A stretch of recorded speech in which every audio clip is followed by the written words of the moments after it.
সব পরে থাকবে, চলে যেতে হবে আমাদেরকে।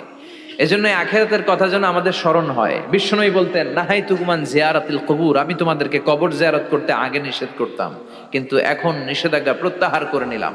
এখন সব সময় তোমরা কবরের সামনে যাবা আর জিয়ারত করবা। একটু গেলে আখিরাতের কথাটা স্মরণ হবে। ওখানে ছোট শিশুরা শুয়ে আছে, কিশোর যুবকরা আছে, আপনার মতো তাগড়া যুবক মুরব্বীরা আছে। এরা এই এলাকায় থাকতো, এরা আকাশ থেকে নেমে আসে না, এই এলাকার সন্তান আজ নাই। একটা সার্টেন পিরিয়ড শেষে আপনিও থাকবেন না। This is the nature of life, this is the circle of life. ছোট্ট শিশু হয়ে এসেছিলেন, শৈশব, কৈশোর, যৌবন, প্রৌঢ়ত্ব। আগে ছিলেন সিঙ্গেল, বিয়ে করে হয়ে গেলেন ডবল। এরপরে আল্লাহ আপনাকে একটা মেয়ে দিল, এরপরে মেয়েকে বিয়ে দিয়ে শ্বশুর হলেন, এরপরে ওই মেয়ের ঘরে সন্তান হতে নানা হলেন। আর কতদিন? অনেক দিন হলো তো, অনেক লম্বা সময় পেয়েছেন আপনি। Think about that. এবার যাওয়ার কথা ভাবেন, আখিরাতের সামানের কথা ভাবেন, ফিরে যেতে হবে। কি শক্তিশালী যুবক, বার্ধক্য চলে আসলে লাঠি ছাড়া চলতে পারে না।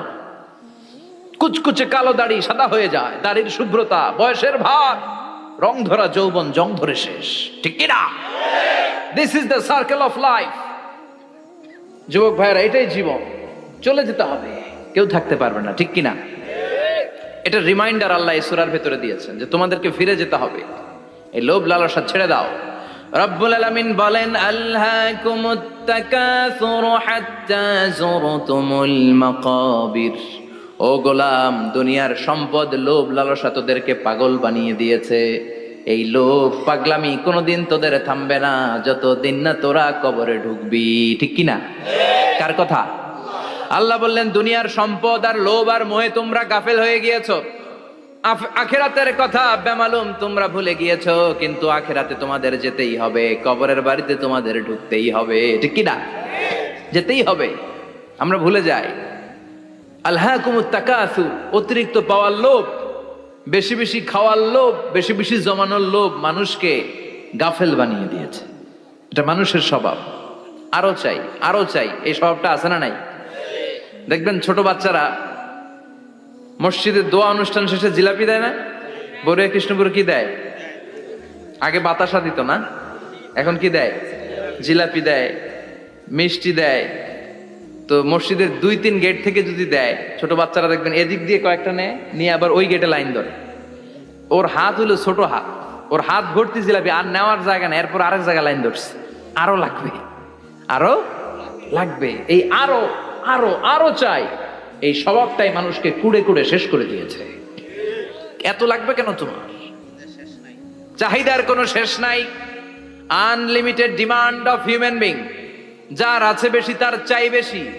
যার সাইকেল আছে তার হুন্ডা চাই, হুন্ডা আছে তো প্রাইভেট কার চাই, প্রাইভেট কার আছে তো প্লেন চাই, প্লেন আছে তো হেলিকপ্টার চাই, হেলিকপ্টার আছে তো ওইটা চাই, ওইটা আছে তো সেটা চাই। ঠিক কিনা?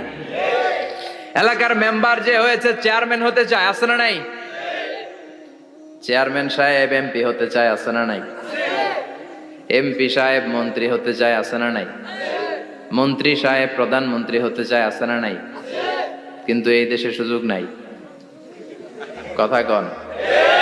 এই দেশে প্রধানমন্ত্রী সিলেক্টেড। 2-3 জনের বাইরে কেউ প্রধানমন্ত্রী হইতে পারবি না। ঠিক কিনা? আমার এই জীবনে তো আমি 2-3 জনই দেখলাম। তো মানুষের চাহিদার কোনো শেষ নাই। যার আছে বেশি তার চাই বেশি। এজন্য বিষ্ণু বলেছেন, উনজুরু ইলা মান হুয়া আসফালা মিন, তোমার চেয়ে যে খারাপ আছে ওর দিকে তাকাও।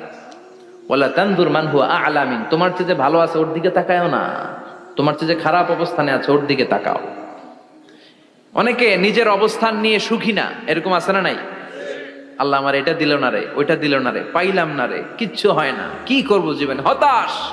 আসলে আছে কিন্তু অনেক, কিন্তু শুকরিয়া নাই, ডাকাত। ঠিক কিনা?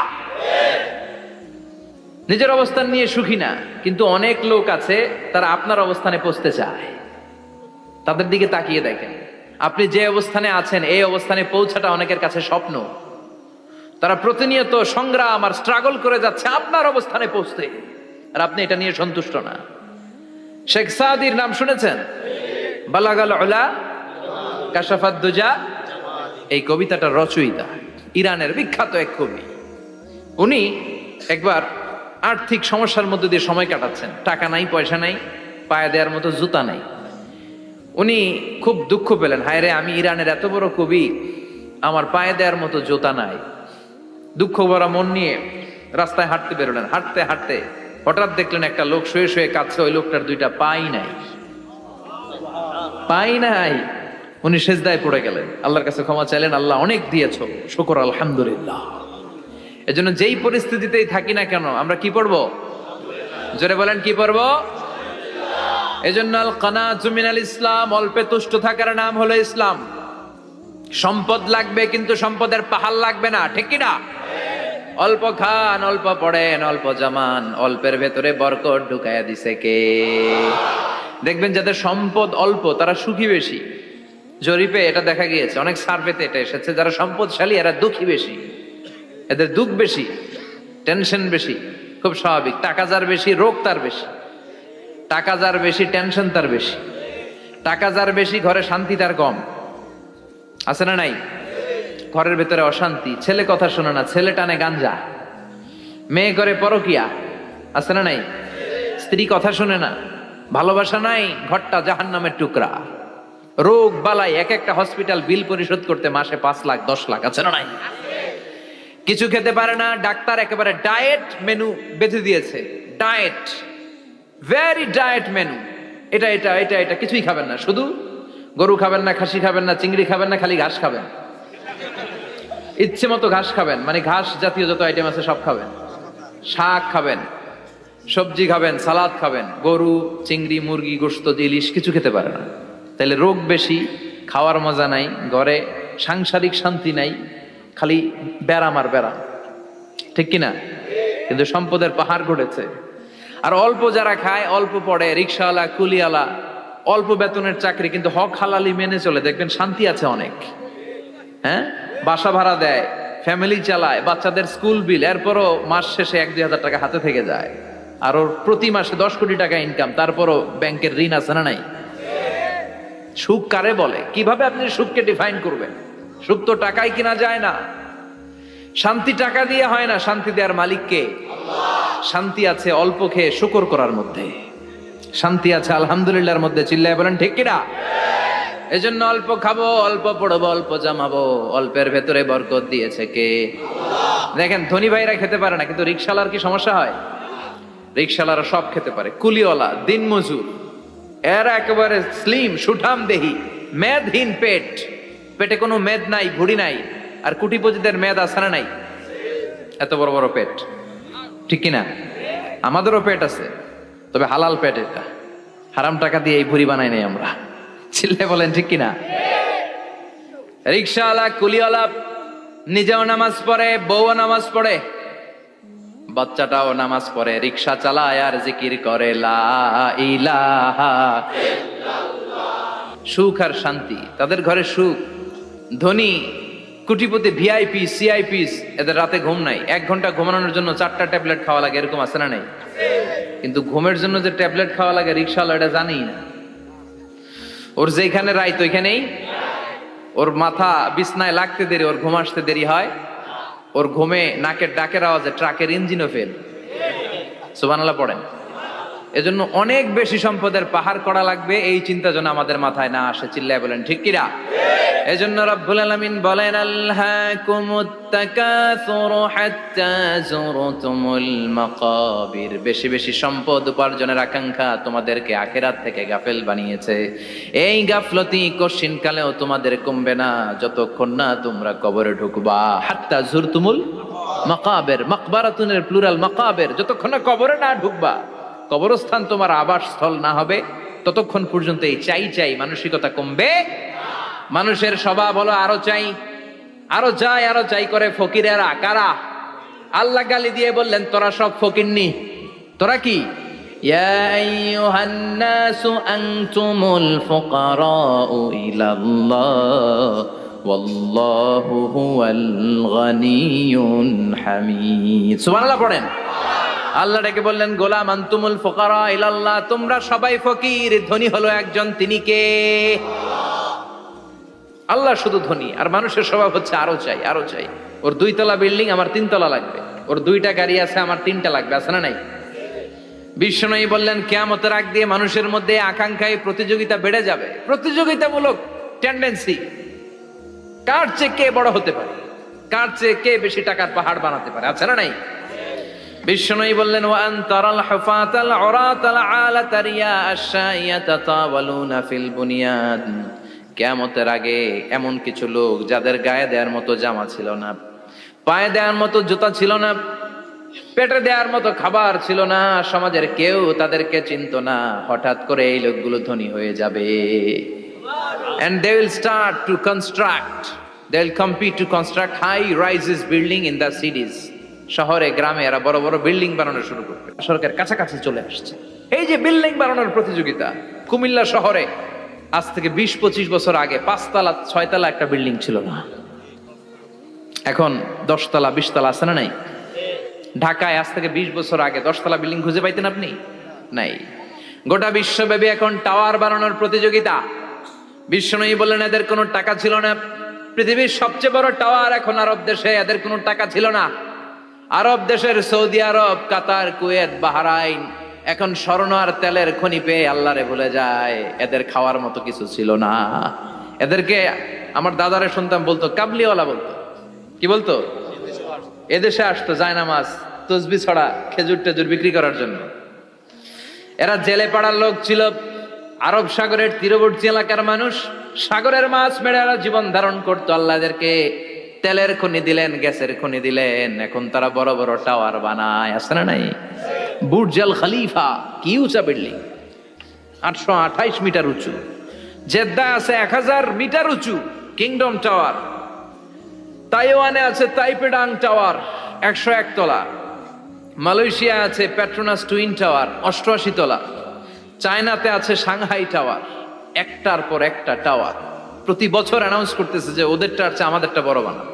কাতার কয় ওরা বানাইলে আমরা পারবো না কেন, আমরা বানাবো আরো বড়, আছে না নাই? শাগালাত কুমুত তাকাসুর, যে আরো লাগবে, আরো বড় হতে হবে, এই টেন্ডেন্সি মানুষকে আখিরাত থেকে একেবারে গাফেল বানিয়ে দিয়েছে। চিল্লায় বলেন ঠিক কিনা? টাকার পাহাড় বানাতে চায়, দরকার থাকলেও চায়, না দরকার থাকলেও চায়। বর্তমান পৃথিবীর সবচেয়ে ধনী লোকটার নাম জানেন? কি নাম? হ্যাঁ, বিল গেটস। ওর যে কত টাকা ও নিজেও জানে না। ওর পকেট থেকে যদি $100 একটা বান্ডিল পড়ে যায়, এটা তুলতে ওর যত সময় লাগবে, ও না তুলে যদি হেঁটে যে আইডিয়া নিয়ে হাঁটতেছিল ওইটা নিয়ে হাঁটে, ওদিকে আরো বেশি ইনকাম হয়ে যাবে। এত টাকা তার, এটা তোলার সময় তো তার নাই। ওয়ারেন বাফেট নাম শুনছেন? হাজার হাজার কোটি ডলারের মালিক। Prince Walid bin Talal, Saudi ধনকুবের নাম শুনেছেন? ওর একটা বিমান আছে, প্রাইভেট জেট প্লেন। এই বিমানটার 70% মেড অফ গোল্ড। বিমানের 70% স্বর্ণ দিয়ে বানানো। গত কয়েক বছর আগে আমি ব্রুনাই গিয়েছিলাম। ব্রুনাইয়ের সুলতানের নাম হাসান আল বালখিয়া। উনি একটা প্যালেস আরবিতে বলে কাসার, মানে হচ্ছে রাজপ্রাসাদ। পৃথিবীর সবচাইতে বড় রাজপ্রাসাদ ব্রুনাইতে বান্দার সিরি বেগাওয়ানে অবস্থিত। আমি গিয়েছি ওখানে। প্রায় 1800 থেকে 2000 কক্ষ আছে ওই প্যালেসে, রাজপ্রাসাদে। ওই রাজপ্রাসাদের টয়লেটের কমোড গুলো মেড অফ গোল্ড, স্বর্ণ দিয়ে বানানো। নাউজুবিল্লাহ পড়বেন না? এই হাসান আল বালখিয়া নিজে বিমান চালায়। ওর সংগ্রহে 500টা রোলস রয়েস লাক্সারিয়াস কার আছে। 500 রোলস রয়েস। গুগল ইউটিউব যারা করেন সার্চ দিয়ে দেখবেন ওর কি পরিমাণে গাড়ি। রোলস রয়েস গাড়ি হচ্ছে one of the luxurious car in the world. Car ব্র্যান্ডের মধ্যে যত দামি কার ব্র্যান্ড আছে এর মধ্যে রোলস রয়েস একটা, যেগুলোর দাম কমসে কম এদেশের টাকায় 8 কোটি থেকে 10 কোটি টাকা। আচ্ছা বলেন, এই গাড়িগুলো যারা হাই প্রোফাইলের ভিআইপিস, তারা ফ্যামিলির সবাইকেও যদি একটা করে গাড়ি দেয়, একজনের কয়টা গাড়ি দরকার? 5টা, 10টা, 20টা। বললাম যে 20টা গাড়ি লাগবে ওনার। 500 গাড়ি দিয়ে উনি কি করবে? তার সংগ্রহে 500টা রোলস রয়েস। স্বর্ণেরও গাড়ি আছে, তার স্বর্ণের পালঙ্ক আছে, আমি দেখে এসেছি। পোরশে, ফারারে, লাম্বরগিনি, এই টাইপের যে ব্র্যান্ডগুলো আছে, অভাব নাই। তার মানে আছে, যার বেশি চায় তত বেশি। চিৎকার করে বলেন ঠিক কি না? এজন্য আল্লাহ বললেন আলহাকুমুত তাকাসুরু হাত্তা যুরতুমুল মাকাবির। দুনিয়ার লোভ তোমাদেরকে আখিরাত থেকে গাফেল বানিয়ে দিয়েছে। দুনিয়ার লোভ লালসার মধ্যে পড়ে আখিরাতকে বেমালুম তোমরা ভুলে গিয়েছো। এই গাফলতি কোনোদিন কমবে না যতদিন না তোমরা কবরে ঢুকো। ঠিক কি না? সম্পদ উপার্জনে ইসলাম বাধা দেয় না, কিন্তু সম্পদ হৃদয়ে স্থান দেয়া যাবে না। সম্পদ উপার্জন করতে হবে, খরচ করে ফেলতে হবে। বেশি সম্পদশালী হতে হলে আল্লাহর সন্তুষ্টির জন্য জাকাত দিতে হবে। কে দিতে হবে? দে জাকাত, দে জাকাত, তোর দিল খুলবে পরে, আগে খোলো খাত। দে জাকাত, দে জাকাত, তোরা দে রে জাকাত। ঠিক কিনা? দিল পরে খুলবে, আগে হাত খোলেন। হাত খুললে দেখবেন দিলটারে খুলে দিয়েছে কে? সাইয়েদনা মুসা আলাইহিস সালামের জামানায় ওনার চাচাতো ভাই ছিল মিশরের সবচাইতে বড় ধনী, যাকাত দেয় নাই। তার কি করুণ পরিণতি হয়েছে কোরআনে আছে না নাই? এত সম্পদ ছিল, তার সম্পদগুলো সে সিন্ধুকে আটকে রাখতো। আর এই সিন্ধুকের চাবিগুলো আলগানোর জন্য, কাঁধে নেওয়ার জন্য 10 জন লোক লাগতো। সিন্ধুক কাঁধে নেওয়ার জন্য, সিন্ধুকের চাবির গোছা কাঁধে নেওয়ার জন্য কয়জন? তাহলে কি পরিমাণ সম্পদ ছিল? সাইয়েদনা মুসা বললেন, সম্পদের মালিক তুই হস নাই, আল্লাহ বানাইছে। কারণ বলে, ইন্নামা উতিতুহু আলা ইলমিন ইনদি, আল্লাহ আমারে সম্পদ দেয় নাই, আমি আমার মেধা খাটিয়ে সম্পদ বানিয়েছি। যাকাত আমি দিব না। মুসা বললেন, তাহলে আযাবে পড়বি। কারণ কয় পারলে আযাবান, পারলে আযাবান। আল্লাহ বললেন, ফাখাসাফনা বিহি ওয়া বিদারহিল আরদ, ও মুসা নিরাপদ দূরত্বে চলে যাও, এখনই ভয়ঙ্কর ভূমিকম্প হবে, আযাব দেব। কারণ সহ কারণের সব সম্পদ আমি জমিনের ভেতরে ঢুকায়া দেব। আমি নিজে কারণের বাড়ি দেখে এসেছি। মিশরের রাজধানী কায়রো থেকে প্রায় 150 কিলো দূর একটা জেলা আছে, ফায়ুম জেলা। ওইখানে কারুনকে আল্লাহ তার সব সম্পত্তি সব মাটিতে দাবিয়ে দিয়েছেন। দাবাতে দাবাতে হাঁটু পর্যন্ত যখন কারুন জমিনে দেবে যায়, ভাবছে উঠে যাবে। কোমর পর্যন্ত যখন মাটির মধ্যে দেবে যায়, ভাবছে উঠতে পারবে। গলা পর্যন্ত যখন দেবে যায়, হাত তুইলা কয়, আমি ঈমান আনলাম। ও মুসা, সব সম্পদ তোর আর তোর আল্লাহর লইয়া যা, খালি আমারে বাঁচা, আমারে। সব গাদ্দারদের একই পরিণতি। ফেরাউনরেও যখন আল্লাহ লোহিত সাগরে পানি খাওয়াতে খাওয়াতে পেটটা এত বড়, হাত তুলা কয়, আনা মিনাল মুসলিমিন, আমি মুসলমান, আমি ভালো মানুষ। আল্লাহর কোরআন সাক্ষী, সে বলেছে আনা মিনাল। বনি ইসরাইলরা যে আল্লাহরে মানে, আমিও তারে মানি, আমিও আল্লাহর দলের একনিষ্ঠ কর্মী। আর পানি খাইতে পারি না, আল্লাহ বাঁচাও। আল্লাহ কয় আরো খা। শেষ, ফেরাউন শেষ, নমরুদ শেষ, কারুন শেষ। পুরো সম্পদ সহ আল্লাহ কারুনকে জামিনের ভেতরে দাবিয়ে দিলেন। এজন্য সম্পদ যাদের বেশি, যাকাত দেওয়ার দরকার আছে না নাই? দারিদ্রতা বিমোচনের জন্য যাকাত দিবেন। যাকাতের শাড়ি লুঙ্গি এইভাবে না, অনেকে কিন্তু দেয় জাকাতের শাড়ি, জাকাতের লুঙ্গি, জাকাতের গামছা, এরকম ডাকাইত আছে না নাই? বাংলাদেশে এমনও হয়েছে, জাকাতের শাড়ি দিবে বলে সে পত্রিকায় নিউজ করেছে, আর ওই শাড়ি আনার জন্য শাড়ি দিবে 5000 মানুষ, এসেছে 5 লক্ষ। পদপৃষ্ঠ হয়ে 11 জন নারী এক জায়গায় মারা গিয়েছে।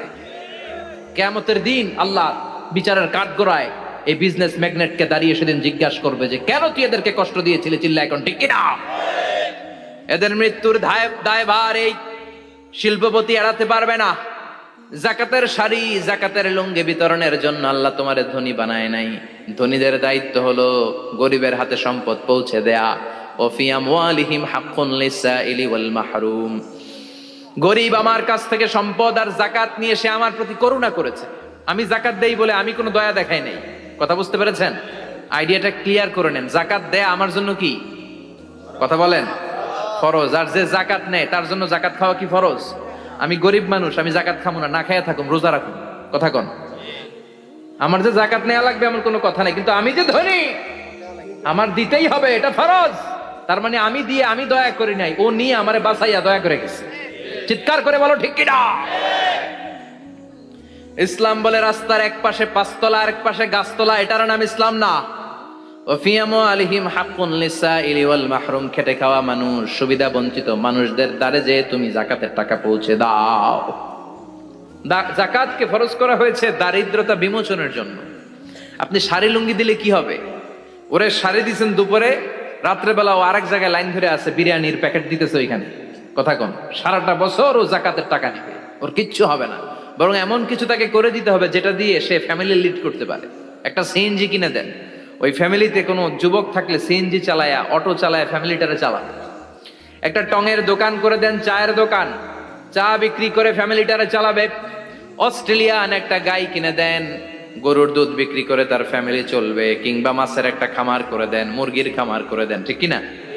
ওমরে ফারুক বলতেন এমন ভাবে জাকাত দাও যাতে করে যাকে জাকাত দিয়েছে জীবনে কোনোদিন সেজন্য আর কারো কাছে যে হাত পেতে জাকাতের জন্য দাঁড়িয়ে না থাকে। এই বিধানটা কার?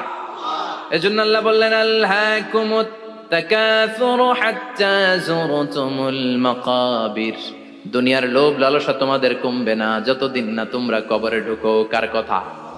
চিল্লায় বলেন কার? এজন্য দুনিয়ার প্রতি যে আমাদের লোভ, এটা কি বাড়াইতে হবে না কমাইতে হবে? এই দুনিয়ার জীবন এটা ক্ষণিকের। আমাল হায়াতুদ দুনিয়া ইল্লা মাতাউল গুরুর, এটা ভোগের সামগ্রী, আজ আছে কাল না, এটা হাতের ময়লা। দুনিয়ার এই জীবনের দৃষ্টান্ত হচ্ছে 4টা স্বর্ণের টুকরা আর 3টা লাশের মতো। স্বর্ণের টুকরা 4টা, চিৎকার করে বলেন তো কয়টা? লাশ 3টা, জোরে বলেন কয়টা? অনেক অনেক আগের যুগের 3জন যুবক জীবিকার তাগিদে তারা বের হয়েছে কর্মসংস্থান করে খাবে। পথিমধ্যে তারা গুপ্তধন পেয়েছে, স্বর্ণের বার পেয়েছে, তো বড় বড় 4টা পেয়ে তারা মহা খুশি। আমাদের আর কাজ করা লাগবে না, এগুলো বেচে আজীবন খাবো, সুখে থাকবো। তো 3জন মিলে বললো 4টা স্বর্ণের টুকরা 3জনের মধ্যে ভাগ করে দেওয়ার আগে একজন এক কাজ কর, বাজার থেকে কিছু রুটি নিয়ে আয়, খুব ক্ষুধা লেগেছে, খেয়ে নেই।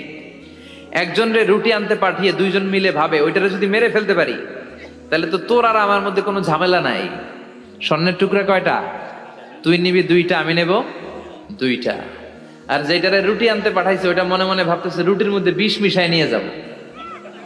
কি মিশাবো? বিষ খাইয়া ওইটা শেষ, সবগুলো আমার।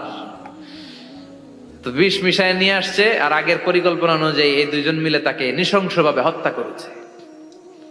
হত্যার পরে কয় প্রচন্ড ক্ষুধা লাগছে, ল আগে খাইয়া লই। 2জন মিলে বাজার থেকে আনা বিষ মাখানো রুটি খেয়ে ওই 2টাও শেষ। স্বর্ণের জায়গায় স্বর্ণ পড়ে আছে, স্বর্ণগুলো নেয়ার মতো মানুষ আর নাই, ঠিক কিনা? এজন্য মানুষের এই চাহিদা কমবে না। বিশ্বনবী বলেন লাউ আন্না লিকুল্লি ইবনে আদম ওয়াদিয়ান মিন যাহাব আহাব্বা আই ইয়াকুনা ইলাইহি ওয়াদিয়ান, আল্লাহ প্রত্যেককে, আমাদের প্রত্যেককে যদি একটা করে স্বর্ণের পাহাড়ের মালিক বানিয়ে দেয়। কয়টা করে পাহাড় দেখছেন কোনোদিন? কই দেখছেন? চিটাং গেছিলেন? এই চট্টগ্রামে গেলে দেখা যায় কি পাহাড়। এই একটা পাহাড় স্বর্ণের, এক একটা স্বর্ণের পাহাড়ের মালিক যদি আমাদের এক একজনকে বানায় দেওয়া হয়, এরপর আমরা চাবো আরেকটা স্বর্ণের পাহাড়ের মালিক কেমন করে হওয়া যায়। আচ্ছা বলেন তো, একটা স্বর্ণের পাহাড় আমার 14 পুরুষ বিক্রি করে খাইলেও শেষ করতে পারবো এটা? তো আরেকটা কেন লাগবে আমার? ওয়ালাই আমলা আফাহু ইল্লা তুরাব, বিষ্ণু বলেন কবরের মাটি যতক্ষণ না তোর মুখে না ঢুকবে তোর এই চাওয়া চাওয়া খাই খাই সব বন্ধ হবে না। এজন্য আল্লাহ বললেন আলহাকুমুত তাকাসুরু হাত্তা যুরতুমুল মাকাবির, দুনিয়া তোমাদেরকে গাফেল বানিয়ে দিয়েছে, গাফলতি কমবে না যতদিন না কবরে ঢুকো। কবরে ঢুকা লাগবে, কবরে ঢুকা লাগবে না? কবরে আমাদেরকে যেতেই হবে, যেখানেই থাকেন। কবরের প্রশ্ন আছে না নাই? অনেকে বলে হুজুর বিমান হামলায় মারা গিয়েছে, বিমান জ্বলে পুড়ে ছাই হয়ে গিয়েছে, তার কবর কোথায়? তার আত্মাটা যেখানে আছে ওই জায়গায় প্রশ্ন আছে না নাই?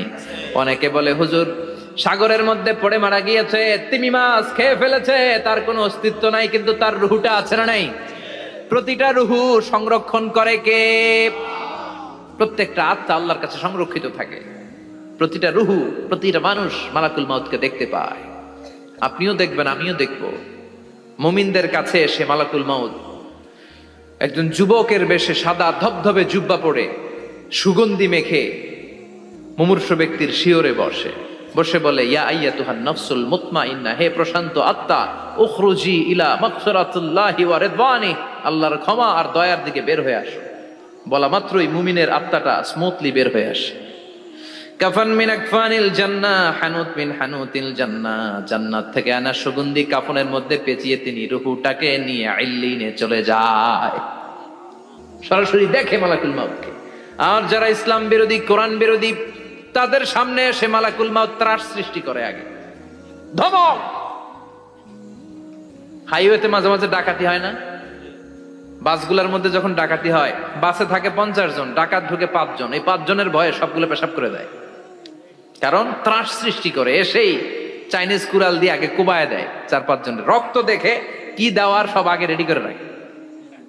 মালাকুল মাউত এসে কাফের নাস্তিক মুশরিকদের সামনে সেরকম একটা ত্রাস সৃষ্টি করে, ভয়ে লোকটা কাঁপতে থাকে।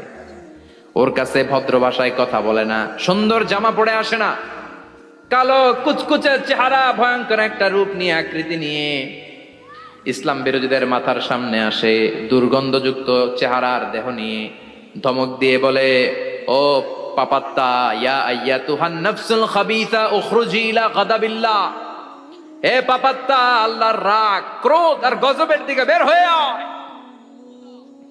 মুমিনের আত্মা বলার সাথে সাথে যেমনি মুমিনের দেহ থেকে বের হয়ে জান্নাতি কাফনের ভেতরে ঢুকে, কাফেরদের আত্মাও কি এরকম তাড়াতাড়ি বেরোতে চায় নাকি? কাফেরদের আত্মা বেরোতে চায় না, ডানে দৌড়, বায়ে দৌড়, সামনে দৌড়, পেছনে দৌড়, আহা দৌড়াদৌড়ি করে। মালাকুল মাউত এটাকে টেনে হিচড়ে, একটা জীবিত ছাগলকে জবেহ না করে, জবাই না করে, তার চামড়া উল্টার দিকে টেনে হিচড়ে বের করলে ছাগলটা যত কষ্ট পায়, এর সে কম 70 গুণ বেশি কষ্ট দিয়ে কাফের মুশরিক আর গাদ্দারদের রূহ কবজ করা হয়।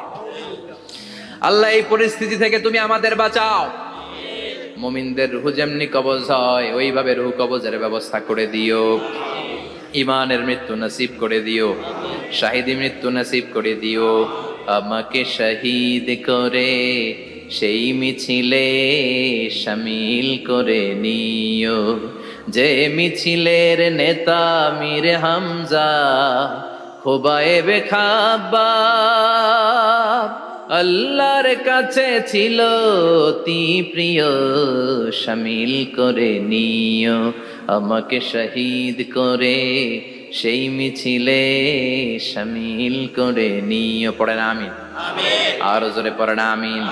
তার মানে বিমান দুর্ঘটনায় হোক, কিংবা লঞ্চ ডুবিতে হোক, কিংবা আগুনে পড়ে হোক, কিংবা আত্মঘাতী হামলায় হোক, যে যেখানেই মারা যায়, কবরের 3টা প্রশ্ন তার জন্য আছে না নাই? ইসলাম বিরোধীদের জন্য প্রশ্ন 3টা, আপনারা যারা মুমিন তাদের জন্য 4টা, আপনাদের জন্য একটা বেশি। আলহামদুলিল্লাহ কোন? কবরে এসে প্রথম প্রশ্ন করবে, মুনকার নাকির যখন চলে আসবে, 40 কদম যখন আত্মীয় স্বজনরা লাশটাকে কবরের মধ্যে দিয়ে 40 কদম চলে যায়, তখনই ফেরেশতা চলে আসে। আহা, শেষ, সব শেষ। এসেই পরীক্ষা শুরু। মার রব্বুক, তোর রবের নাম কি? চিল্লায় বলেন, আমাদের রবের নাম কি? আমরা বলবো রব্বি আল্লাহ, আল্লাহ আমারে রব।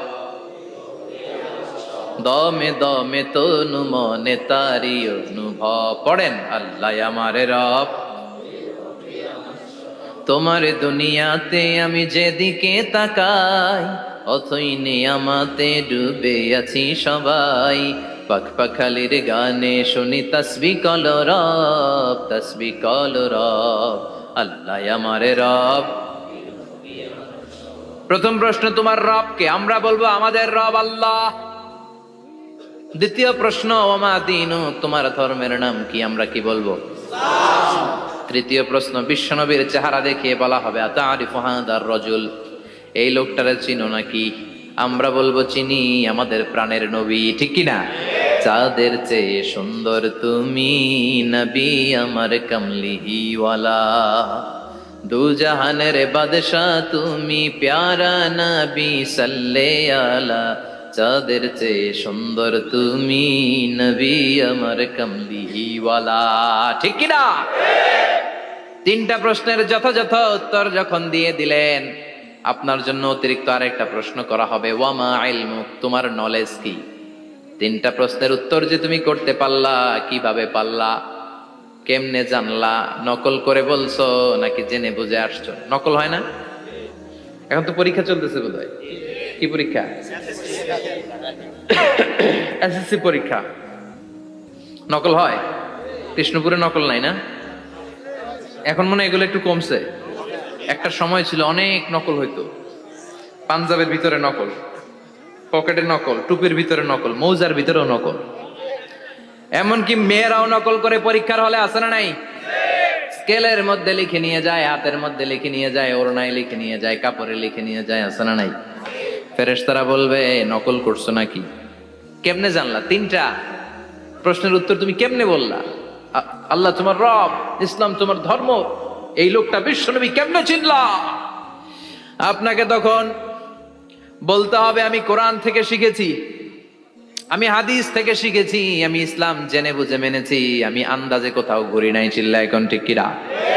আপনাকে বলতে হবে, এজন্য শিখতে হবে, প্রতিনিয়ত ইসলাম সম্পর্কে জানতে হবে, আখের গোছাতে হবে, জীবনটাকে আলোকিত করতে হবে। চিল্লায় বলেন ঠিক কিনা?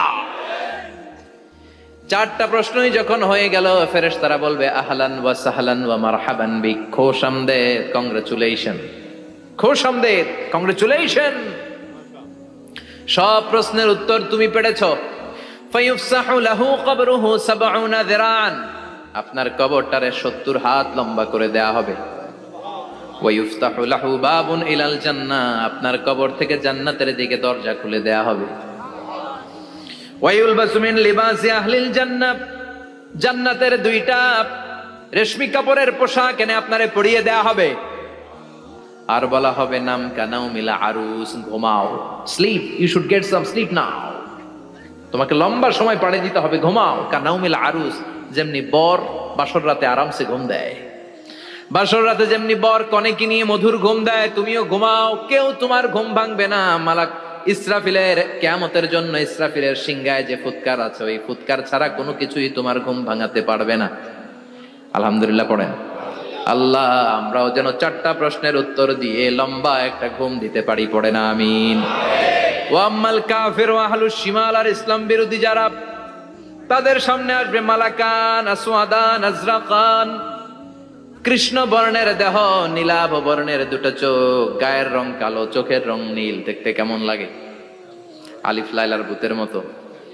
কথা কন। গায়ের রং কালো, চোখের রং নীল। ফেরেশতা দুইটা আসবে, এসে ত্রাস সৃষ্টি করবে, এসে বলবে বল তোর রবের নাম কি?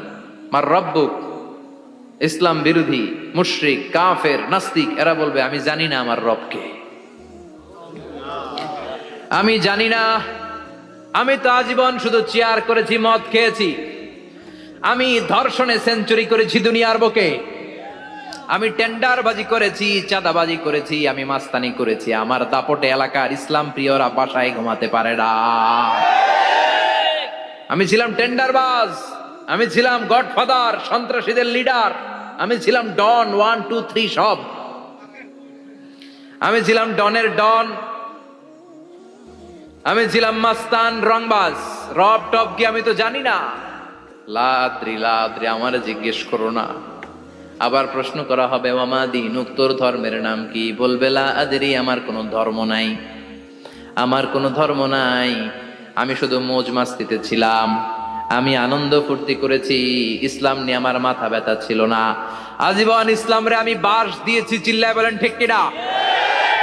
ইসলাম বিরোধীদের সাথে ছিল আমার চলাফেরা, আমার সব সাঙ্গ পাঙ্গ ছিল গুন্ডা বদমাশ, ইসলাম বিরোধী।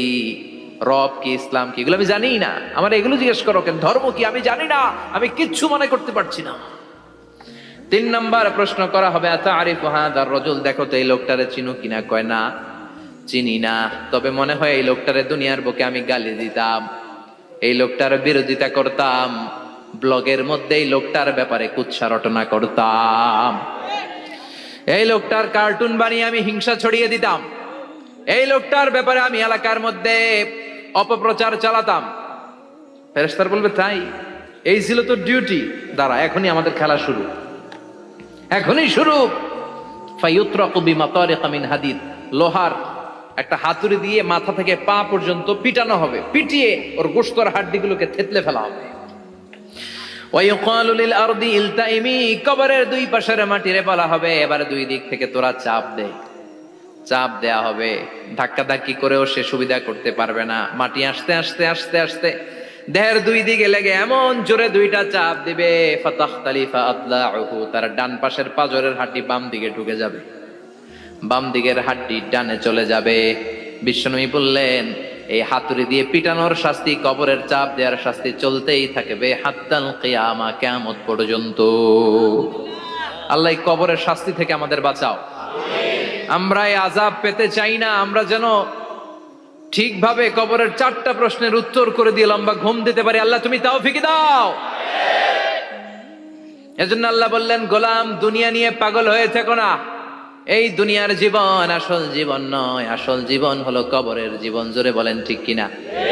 এই জন্য মাঝে মাঝে কবরে যাবেন, কবরস্থানে দাঁড়িয়ে চিন্তা করবেন এই জায়গায় আমারও আসতে হবে, দিন যাবে, রাত আসবে, বৃষ্টি হবে, শীত আসবে, কেউ আমার দেখতে আসবে না। একা থাকতে হবে, একা, বড় একা, অন্ধকার, বড়ই অন্ধকার। ওই কবরের জীবনের সামান গোছানোর দরকার আছে না নাই? ওই কবরে সুখে শান্তিতে থাকতে চাইলে নামাজ পড়ার দরকার আছে না নাই? কোরআন পড়ার দরকার আছে না নাই?